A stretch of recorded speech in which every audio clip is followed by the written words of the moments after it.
कोने बाबाई हो बाँस रोपल बाँस को पर भेल हे। कोने बाबाई हो बाँस रोपल बाँस को पर भेल हे।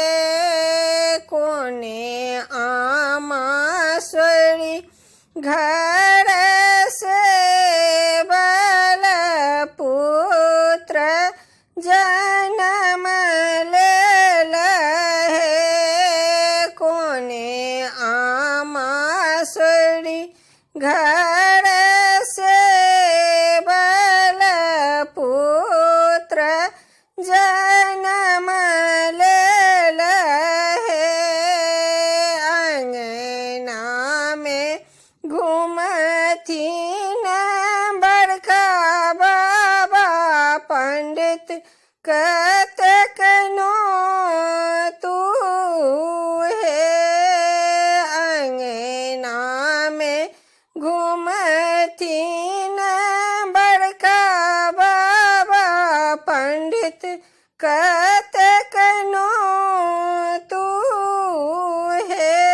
सिंह से कहथिन बड़की बाबी पंडित बहुत नो तू हे।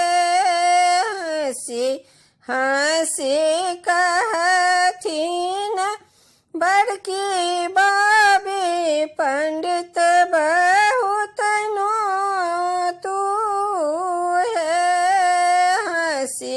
हंसी पूछथिन बड़का बाबा धोती कतक कीनू है। हंसी पूछथिन बड़का बाबा धोती कतक कीनू है। मुसुकैत कहथिन अपन बाबी धोती बहुत कीनू है। मुसुकैत कहथिन अपन बाबी धोती बहुत कीनू है। जुग जुग जीव तू बड़ुआ की अब वंश बढ़ल है। जुग जुग जीव तू बड़ुआ की अब वंश बढ़ल है।